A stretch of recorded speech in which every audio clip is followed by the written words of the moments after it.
it is my pleasure to introduce to you today's special guest speaker to this podcast, and he is Nick Corsetti, a Christian songwriter and singer, and who provides me with the Christian songs to be played on this podcast.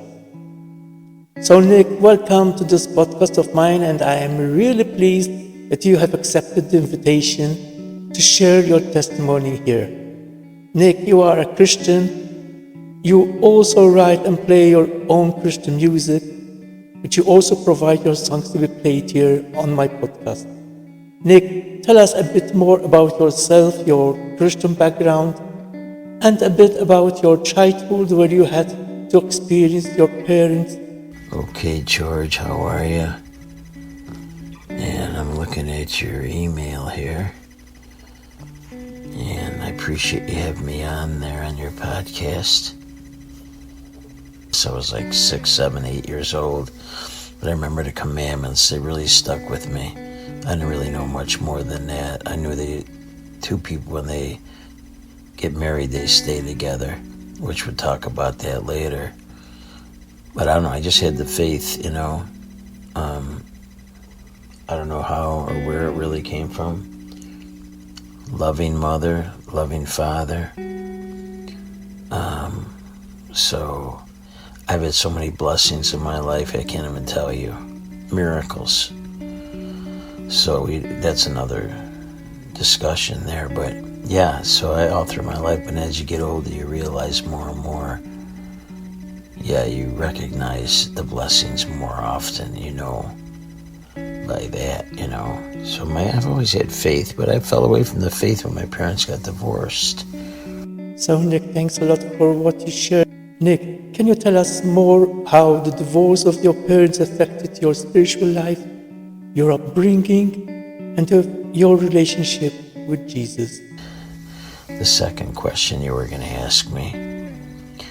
And I cried and cried. My pillow was soaked every night. Nobody knew, because boys don't cry. That's what we learned. Boys don't cry. We keep it inside, which is true. We were trained that way. And so I suffered all on my own. I was 12 years old. And I prayed and prayed for the parents to get back together. It never happened. So I said, forget this. So I kind of fell away from it for a while. But I was in contact with my father all the time, so that's what was good. Even though my mother would be fighting me on the other end for some reason, I don't know. We had 12 really good years there. Or I did. My sister's 2.5 years old, so they were married about 16 years. But then, so that's a separate story how that all happened. But now, Nick, thanks for sharing more about your testimony. And you have a passion to write and compose your own Christian songs. Can you tell us more about the message of the song "There Can't Be Another Way," which you wrote to express your feelings about your divorced parents? What the lyrics say and what the song means to you? So basically, There Can't Be Another Way. I basically wrote that song. It was inspired by my parents being divorced. And that's where the faith, that shows the faith. Because opening line, there's nothing better than two people in love. They start together and gently rise above, going towards our Lord and building their life together. But when the times get rough, so many want to get out, to run and hide away is what life is all about. For better, for worse, there you go. So you stick around and plant a seed, and when you cool down, you're back in need. Yes, you're back in need for their love. So you have the faith in God, and God really keeps people together. If you believe in God, that's the thing. And our Lord, and you read some of the Bible, and I love Proverbs. It's easy to grasp onto. But that's what this song, There Can't Be Another Way, came about. And when you cool down, you're back in need. Yes, you're back in need for their love one more time. For their love, yes, they're on your mind one more time. For their love. And that's what happens when people fall apart. They're on each other's minds all the time, But a lot of times people, once they take that step, I don't believe in separation. You could be separated within the same house, just leave the person be. and just kind of have your own space. But I don't believe in someone moving out and all that. I think that's totally a mistake. So yeah, because based on what my mom said recently to me, and but we could talk about that another time too. That's a pretty involved thing. Thanks a lot, Nick. It has been a real blessing to have you here on my podcast. And before ending this interview with you, what is your message to all those children and people like you who have passed through a similar experience of seeing their parents getting divorced? What is your message of encouragement to keep their faith strong, to forgive their parents? And also, what is your message to any married couple thinking about getting divorced? What Christian message would you like to pass? My message to anyone who is thinking about getting divorced or thinking about getting married: honor your vows.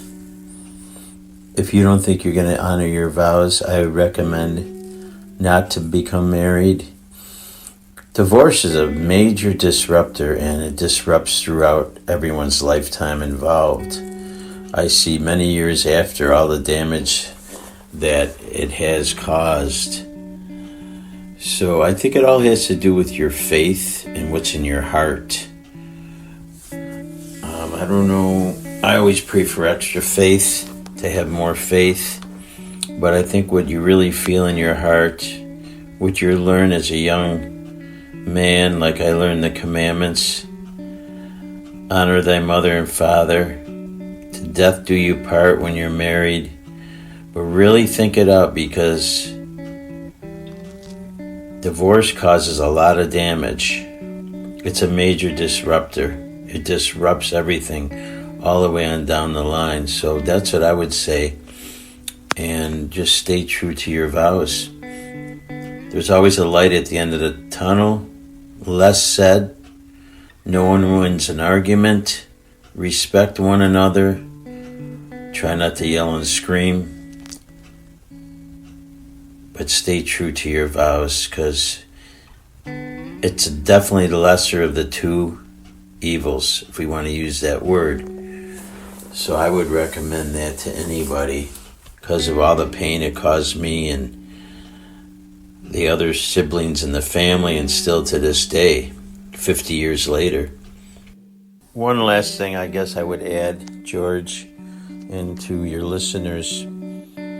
I've known the same woman for 51 years. We had 5 kids together. It wasn't always easy. But I'd say the core values, when you meet somebody, the core values are the most important thing. What you believe, when you both believe in God and you care about one another. The true test is, I believe, when the other one is down, when you're married or in a relationship, that you go help and you support the person, not necessarily with words, but just by feeling your heart. It all has to do with our heart, what's in our heart. That governs what we do in life.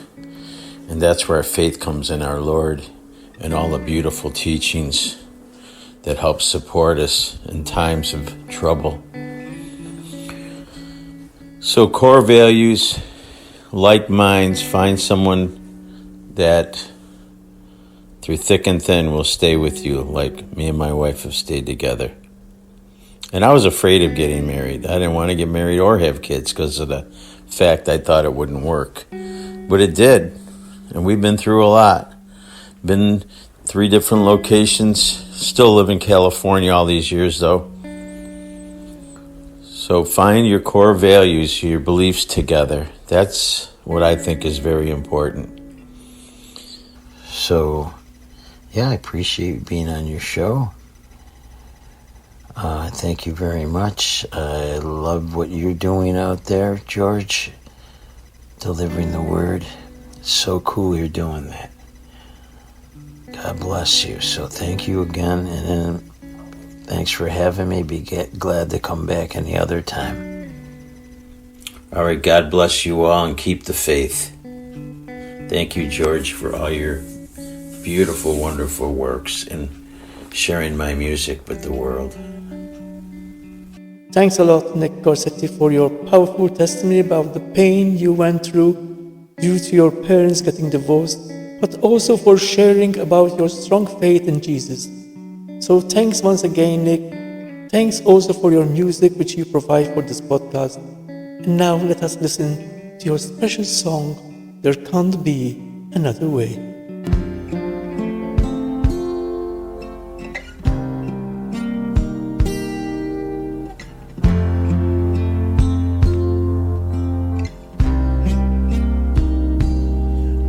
There's nothing better than two people in love.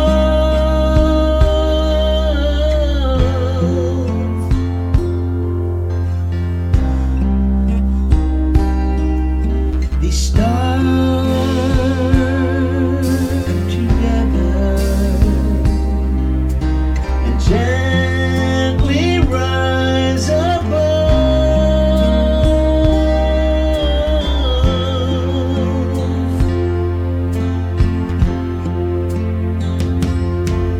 but when the times get rough,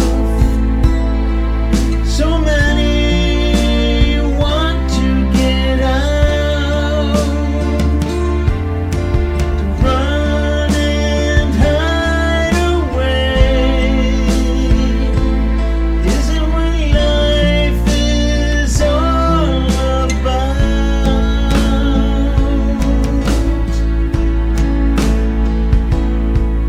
So you stick around and plant a seed,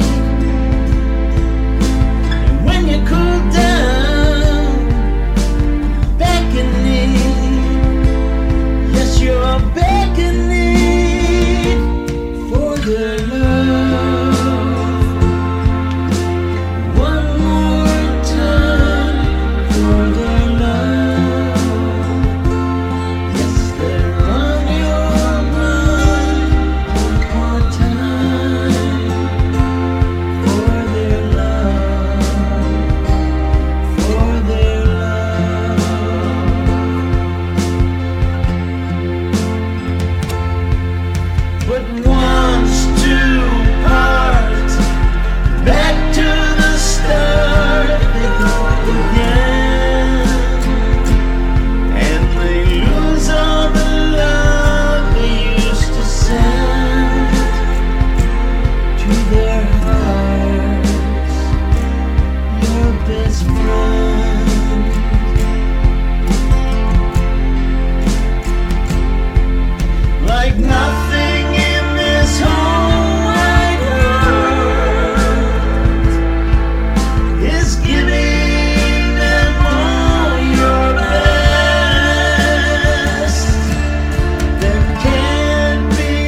Thanks a lot, Nick Corsetti, for your special song, There Can't Be Another Way.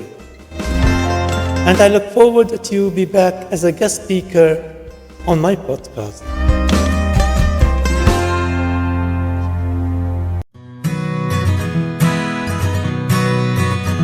The full title, Yes, I Will Follow Him, which can be found on Amazon and other platforms, recounts the personal journey of George Calleja, a Christian author, as he evangelized in the USSR.